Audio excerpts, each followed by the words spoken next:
positives in that last game, just the chance to get JV on the floor and get an extended look at him? That's probably the only positive that came out of it. I mean, but it was good to get him some run, get him some. He had to get some game conditioning minutes. That was a positive, and hopefully we can, ramp it up a little bit tonight. He helps us in so many ways as far as his ball handling, his scoring, his offensive ability. If they want to blitz off of him, so that was a big help for us. Would you consider starting him? No, I'm not going to make that decision right now. Oh, so wait, wouldn't consider starting him, or you're not going to make that decision? No, I'm not going to make that decision right now. You had mentioned the other day a couple of times that based on lineups that they put out there would kind of dictate what you'd be able to do at JV. Mm-hmm. Is there a way, where he's still not close enough to 100% yet, where you feel you can dictate what the lineup is out there? I don't understand that question, Jay. Because you said if they go small with Channing, right, you would have trouble putting JV out there. Mm-hmm. Mm-hmm. Is there a point where you would feel comfortable saying, I'm going to be the one that dictates right. what the lineup is? Well, there's situations that we may be, we could do that. But again, it wouldn't be smart on our part. JV would have to dominate in the post, make sure he gets his touches in the post. Again, there could be scenarios where we could do that, but I feel more comfortable matching as far as their three-point shooting with Fry, because it just Biz does such an excellent job of being able to guard the smaller lineup. So we'll see. That's a good question. How small would you be comfortable going defending Fry? Sometimes stretch Fry's a little slow with two guards. Well, Fry is not broke down in the low post. Now, he can still score down the low post. And, you could probably get away with DeMar or probably T-Ross on him, but no smaller than that. One thing, he can score. He's gotten better at scoring down the low post against smaller guys because he's seen it before. But you could go a little bit smaller. How do you see Love now after you see him trying to hurt you big in Game 5? Do you have to do anything differently? Well, you do a better job on him. I mean, you're so concerned about Irving and LeBron that you kind of forget about him. But again, we got to do a better job one-on-one. He shot the ball extremely well. I don't know if our physicality was enough to get into him, Mark, to force his rhythm a little bit. I thought he was, kind of almost like he was in the gym by himself with his jab steps, and we was off so far. We got to make sure we get into his body, make his catches difficult, force his catches out, make sure our pick and roll rotations are crisper, and get into him. And the key is making him feel us. Right? I don't think he felt us in his one-on-one ISOs all night. You've been through these long playoff runs before, but for most of your players, this is the first time. For players, do you think the grind takes more of a mental or physical toll? Well, again, this is the playoffs. This is what you play for.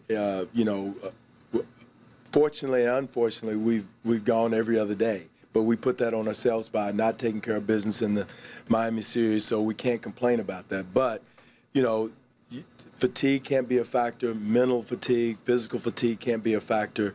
This is what you have to go through to get where you're going.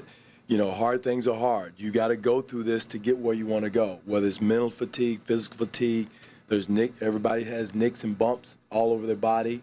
So we've got to play through that. And whoever wins the championship is going to have to go through that. So we're no different.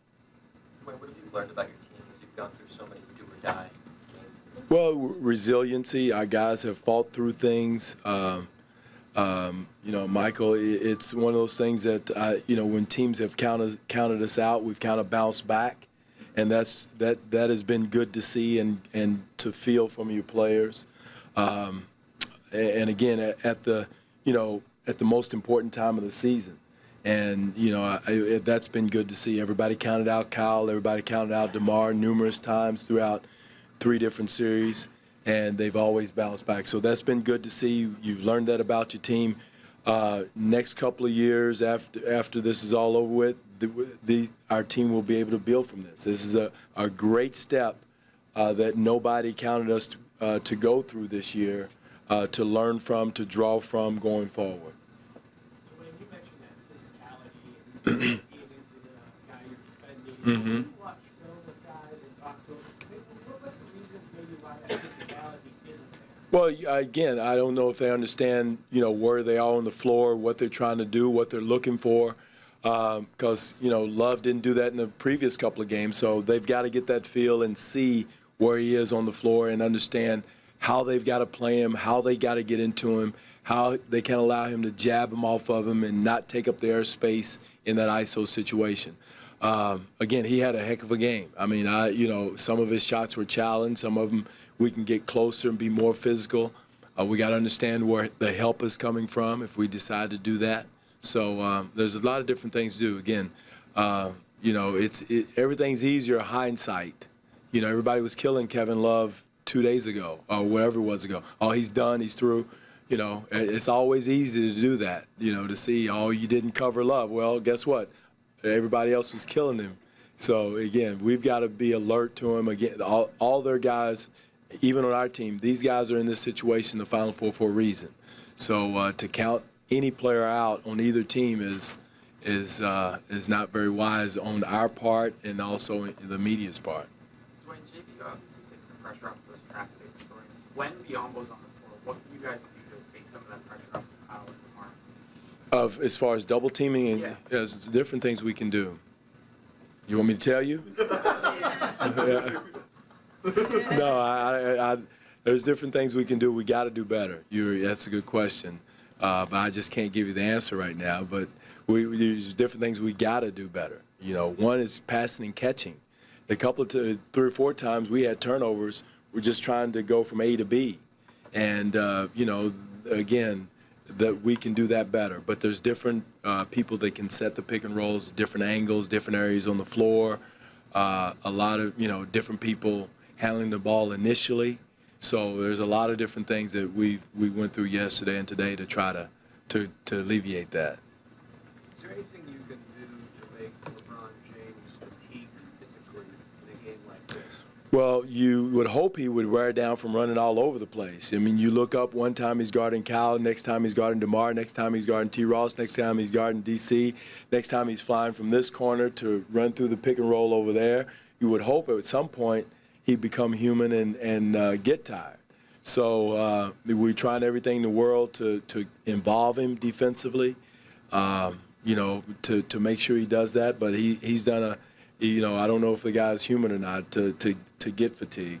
So again, that's why he's the player he is. And our job is to make sure we try to recognize it as quickly as possible where he is, what he's trying to do, which has been our challenge. We talked about coming into Game 3 about taking advantage of the times that LeBron comes off the court, making sure you capitalize on it. So how crazy was it the other night when he just wouldn't come off the court? How can we take advantage of it if he's still on the court? Well, that's my point. Yeah. Is that you're Yeah, it is. It's tough.